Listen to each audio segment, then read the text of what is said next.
suis né en 59, donc j'ai 62 ans. Je suis né dans le Jura bernois, à Moutier plus exactement.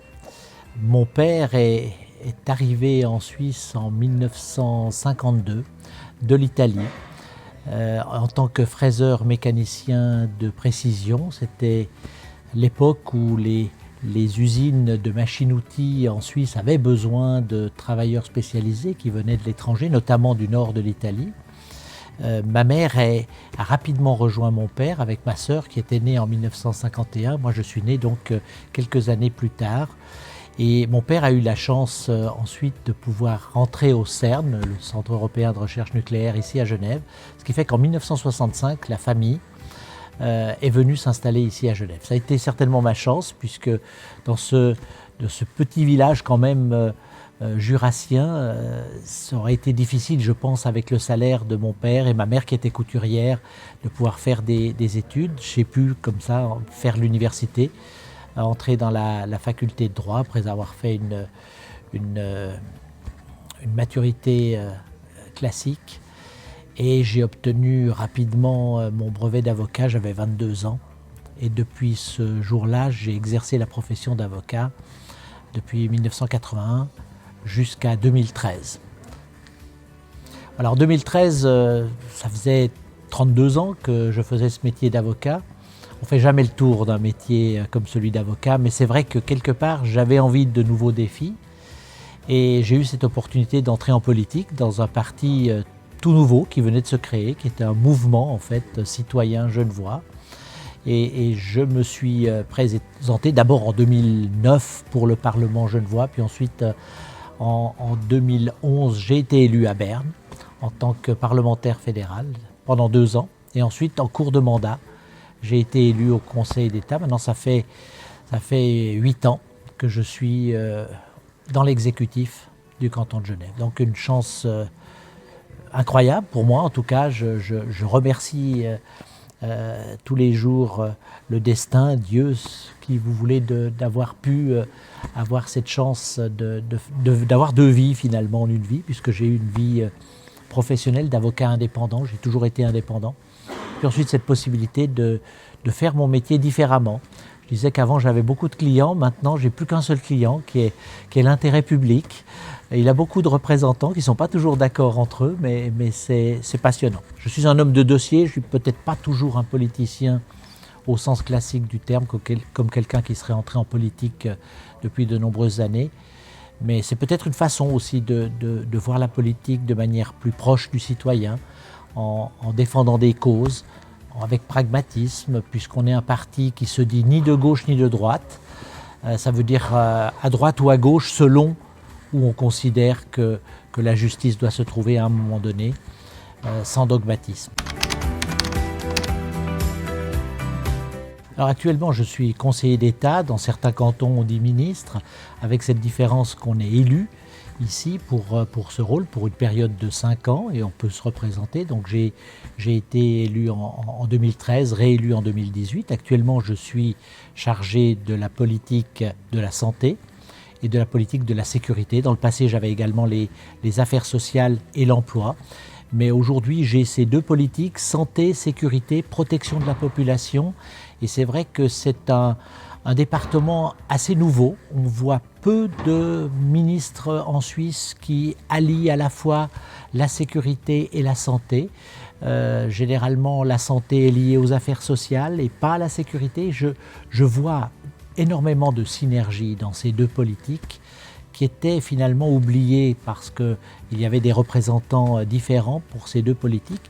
Et c'est vrai que pour moi, c'est important d'avoir la sécurité au sens large qui s'occupe également de toute la question des autorisations de séjour sur le territoire, qui s'occupe aussi malheureusement de la détention et des prisons, la gestion des prisons, la police bien évidemment, mais aussi tout ce qui est santé. On comprend bien avec les grands défis de santé qu'il y a actuellement, et ce qui me permet, puisque j'étais avocat spécialisé dans le domaine de la santé et des assurances sociales, Cela m'a permis de mettre en pratique finalement aussi mes connaissances dans ce domaine. Et c'est vrai que les défis sont extrêmement importants dans le domaine de la santé actuellement. On voit bien qu'il y a des défis économiques importants. Qu'est-ce que la société va pouvoir supporter sur le long terme en termes de soutien à la santé de la population. Et surtout, bien sûr, la promotion de la santé, dont on parle beaucoup, mais pour laquelle on fait peu. Je crois qu'on passe réellement d'un système de silos, de cloisonnement des politiques publiques vers un système de coordination, d'horizontalité, de transversalité. Je crois que le système de la santé est particulièrement clair. Aujourd'hui, on se rend bien compte que quand on parle des coûts de la santé, on parle finalement des coûts des soins qui sont 10 à 15% du coût global de ce qui fait la bonne santé de la population. On se rend bien compte que la santé est directement liée à des facteurs de bien-être qui n'ont rien à voir avec la politique de santé stricto sensu que l'on vit aujourd'hui. La manière dont on vit, la manière dont on réside, la manière dont on construit les villes, la manière dont on se déplace, la manière dont on ressent la sécurité là où l'on vit, sont tous des facteurs qui ont une influence directe sur la santé des gens.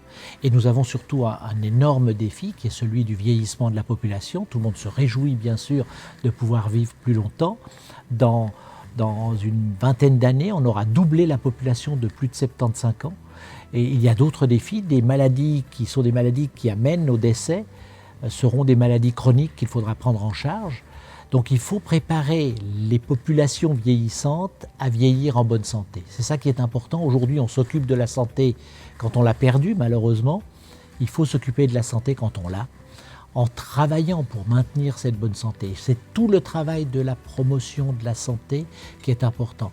Et la sécurité, vous me direz, qu'est-ce que la sécurité a à faire avec la santé? Mais la manière dont on vit dans une société, dont on se sent intégré à cette société, la sécurité que peut nous donner les autres par rapport à notre vie fait partie aussi de notre santé. On voit bien si on n'ose pas rentrer tard le soir, si on vit dans un quartier dans lequel il y a de la délinquance, même des incivilités qui sont parfois banales et qui pourrissent la vie, on se rend bien compte aujourd'hui d'une partie de la population, ces petits délits anodins, mais qui, additionnés les uns aux autres, font que les gens ne se sentent pas bien là où ils sont.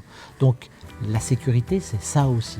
Ce n'est pas simplement de la répression, c'est aussi de la prise en charge et on voit aussi le lien avec le social.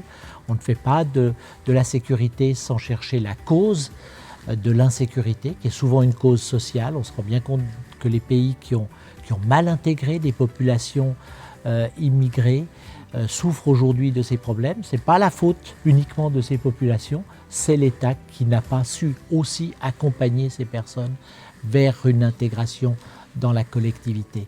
Et donc ça, c'est important. Je pense que demain, nous aurons réellement, dans l'idéal, un seul département. Vous savez, quand on vit, on n'est pas séparés en santé, en mobilité. Le matin, on se lève, selon ce qu'on mange au petit déjeuner, c'est la santé. Si on a bien dormi, c'est la santé. Ensuite, quel véhicule prend-on pour aller au travail? C'est de la mobilité. Est-ce qu'on est proche de son lieu de travail? C'est aussi des facteurs qui influent sur la santé, sur le stress, pour arriver vite au travail si on est domicilié loin du lieu de travail. Donc la vie n'est pas cloisonnée. La vie est un ensemble. On a artificiellement cloisonné le travail de l'État pour faciliter sans doute la prise en charge. Et je pense que demain, plus encore qu'aujourd'hui, même si nous avons fait beaucoup de progrès, eh bien les représentants de ces différentes politiques publiques devront plus encore travailler ensemble et être capables d'arriver à porter des projets ensemble, ce qui est parfois difficile en politique, puisque chacun voudrait avoir un succès personnel. Je pense qu'il faut mettre derrière soi son ego, puis se dire que la société finalement sera gagnante si on arrive à travailler ensemble et porter à bon port des projets importants.